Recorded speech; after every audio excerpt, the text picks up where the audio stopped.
Allah subhanahu wa ta'ala özünün Resulü Peygamberimiz Muhammed Mustafa sallallahu aleyhi ve sellem'ni hürmetledi. Hürmetledi, onun ümmetini hürmetledi. Peygamberimiz hürmetine biz büyük de hürmetli ümmet bulup duramız Allah Teala başında. Allah Teala her birlerimizge karata rahim şefkatli bulsun. İndi Resulümüz sallallahu aleyhi ve sellem'nin vasiyetlerinin ilgi yok. Resulümüz sallallahu aleyhi ve sellem'nin her eytken cümlesine, her eytken sözlerine irtibat salıp, andan dünyavi ve uhravi dersler ala kalsak, biz en bəxtli kişilerden olacağız. Fakat sözlerine irtibat verip, onun sözlerine yine kulak salıp, turmuşumuzda aşıra kalsak da. Her bir kişi kendin yine de. Misal için, Resulümüz sallallahu aleyhi ve sellem dünya bilen ahiretinin arasındaki paritetini, yani şu dünyanı da prioritet değil, paritet, yani tigizlikini Resulümüz sallallahu aleyhi ve sellem bir katı tengel turu getirip silegen şuluk vakitte işler gözetken. Resulümüz sallallahu aleyhi ve sellem silegen de şu tengellikni, şu tigizlik bilen dünya meselelerinde, ahiret meselelerinde alıp barığı durumda, barında kirekligi durumda Resulümüz sallallahu aleyhi ve sellem söylegen işlegen de. Şu Resulümüz hürmetli Peygamberimizin sözlerine kayıtsak, onun bir de bizning turmuşumuzga manfaatli hadisi sözü var. Tercümesini etkende bulay. Mümin Müslüman kişi dünyası için aşıkkanda menge yaşarda yaşadırga diyer. Ahireti için aşıkkanda hazır bilirde yaşadırga diyer. Bu meselede küp kişi onun bu sözlerinin faydasını tulusunca anlap bitirmeyim. Hem küp vakitte dünya meselelerin kaygıtkanda aşıku kişire, yani aşıktırırga tırışa. Şunun bilen ahiretin yuvaltıp kalar. Ahiretine kimçilik getire. Dünya meselelerin kabulganda, neyse, men yaşarday münasebeti bulgan kişi, nindi revuşta bulavul, ul da bulsa, nindi bulsa da dünyavi işlenip bitmey kaldıyken kurukmay, aşıktırmayanı, bugün bulmadıyken irtege bulur deyip dünya meselesine karayım. Diristen de kırgan kaptırganda mengi yaşarday kişi kibik uzun tutar. Yani bugün işler bitmese irtege işler bitirelim deyip karayım. Şuluk vakitte şuluk Peygamberimizin vasiyetinden nesel alıp bular, dünya işlerine kakılışlı, men diye şerdey, yani münasebeti bulurga deyiş degen söz, tüzügen yurtun, yergen transportun, men diye şerdey, yakşı ittirip tüzü degen söz. Yani tüzügen iyi bulsun, yaşagen uğrunu bulsun, işlegen işi uğrunu bulsun, yergen transportu bulsun, eğitim ol ama kararga tiyiş hazır yaşımda bitti değil, özümden sında kalsa benim balalarım, unutlarım da faydalanır durga tiyiş. Görəsiz mi? Resulümüz bir güne etken, dünyaya kakılışlı men diye yaşardey münasebetle kararga tiyiş. Yani şu vakitte kumulinde yapıştırmıyor dünya meselelerine.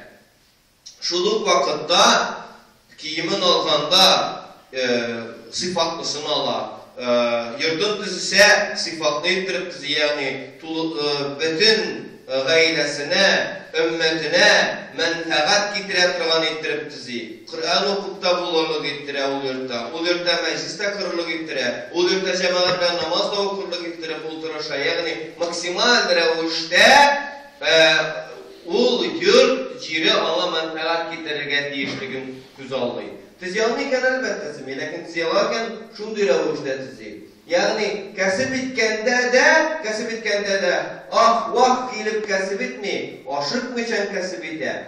Kesibinin, işinin jirine jitkirip işti. Nik desen, eytirsin de, Resulümüzün vasiyeti neydi? Dünya işine kavalaştı. Eytirsin de mengege kilgende ulanışlar gelecek. Yani aşırtmayacağın, yakşı ittirip, jirine jitkirip degenin anlada.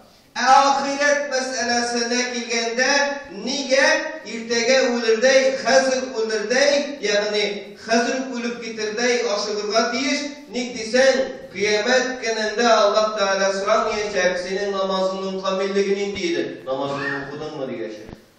Senin sadaka birgende kumul haleminin deydi deyip soramıyor. O sürecek senin sadakalarını girdin mi malından? Zekatını çıkardın mı diye bekleyecek. Ramazan ayı citkenden sen urazanını tuttun mu? Şular aşağı, şul izgilikler aşağı, şul haramlardan tıyılıp aşağı, Adem balası ahiretin kesibidir. Anın sıfatı yıldan yıl artanın. Bir mizgilden turup Adem balası namaz okudu da peygamberler namazında dereceli namaz aldı diyen söz değil. Ahiretke kabılışlı ibadetlerde bir günlük iş değil. Şu an Kur'an'ı tizdirek işlerip kalırmak gerek. Bugünkü ibadetlerini bugün kılırmak gerek. Bugünkü beş vakit namazını nişikine kaza kılsan da o kaza kılgan namaz bula. Bugünkü beş vakit namazını vakitinde okusan gına, yani eydirsin de bugün kiske ulursun de okusan gına, ol beş vakit namazının derecesi büyük bula Allah Teala karşısında. Ol beş vakit namazının rahatın kaya göre biz en birinci etkende ahirette görüşürüz. Şuna göre ahiret kesibinde Adem balası aşığı bilgirget deyir. Aşığı işte bilgirget deyir. Ahirette kaldıyken aşık. Bunda aşıqıda günahı yok. Bu şeytan aşığı tügel. Namazını okurga barganda aşığında günahı yok. Lakin çapma. Resulümüz iletip kalınan rövüşte atlap var. Urazalarını tutup isen vakitinde urazalar tutup kalırga günahı tügel. Ol ecirgine, ol sevapkına kıyamet günde sinanı alacaksın. Mine misal için kişi isen vakitinde gıybedetler kılıp kaldı ise avrup gitkenden sonra Allah subhanahu wa ta'ala ona yazıp bara şu izgiliklerine. Eğer de birer kişi izgilikler kılıp yaşadı. Onlar Allah Teala avrup bile gitti. Derecesini kütürür için, günahların affı için, günahların yolu için avrup bile gittiyken ol bende onun günahları affı itilip bara tigi kıla almadan izgiliklerin Allah Teala özünün yumartlığı bilen yazıp baracak. Yumartlığı bilen yazıp baracak. Sen vakitte izgilikler kıldı. Anlas kavurup gitti. Şu an görev işleyemedi. Burada tutamaydı. Indi hazır tigi. Zayıflanıp kaldı. Kartayıp koydu. Indi hazır oldu. Tutalmayı. Allah Teala ona ecerin yazar bara. Bu bende değil. Bu bende. Eğer bir ana esenlikle kaytarsam ol tutkan bulur dedi. Men anama avrunu üzüm böyle gittim. Siz bu meselelerine hadis kutuşlardan göre alacaksınız. Peygamberimizin hadislerinden göre alacaksınız bu meselelerine. Bunlar bütünüsü Resulümüz sallallahu aleyhi ve sellem'in hadisleri bilen, Kur'an ayetleri bilen ispatlanan meseleler. Bunda safsata yok bu meselelerde. Şuna göre ahiret meselesinde aşırılık kalıp gerek. Ahiret meselesinde aşırılık kalıp gerek. Yarar mine hazır fırsat var iki rekat nafil namaz okurlar. Fırsat var din kardeşke yerde bitirge. Fırsat var. Kuldan fırsatı. Yerde bit din kardeşine. İki rekat nafil namaz okurga fırsatın var. Okup kal. Eliminin kumalım ezir tügül dime. Kumalın ezir bulmasın. Oku. Şuşu namazın okuğanda Allah Teala kumalını ezirler. Kumalını küterir. Kumalına iman salar. İmanını kuvvetler. İmanın bulman iken. Hem imanın zayıflengen, imanın bulmagan iken iman verirge mümkün Allah Teala. Bu kişi birer başka kişinin kumalını kurim deyip namaz okuy başlarga mümkün. Lakin vakit kütüp bir ara vakit kütüpkenden sonra Allah Teala ol bendege tevfik verirge mümkün. Ol anı çakırgan kişiden de tevfiklirak, anı çakırgan kişiden de imanlık da bulurga mümkün. Hem biz bunu dünya boşuna göreriz. Kay birevleri başkalarını dinge çakra Allah saklasın bizi imansızlıktan şerif biter dünyanın. Dünyadan gitkeninde imansız gidiyoruz var Allah saklasın. Resulümüz neyse indi ölüm mizginin mine indi digende de imanım benim kamil deyip gururlanıp görmedik biz niyete.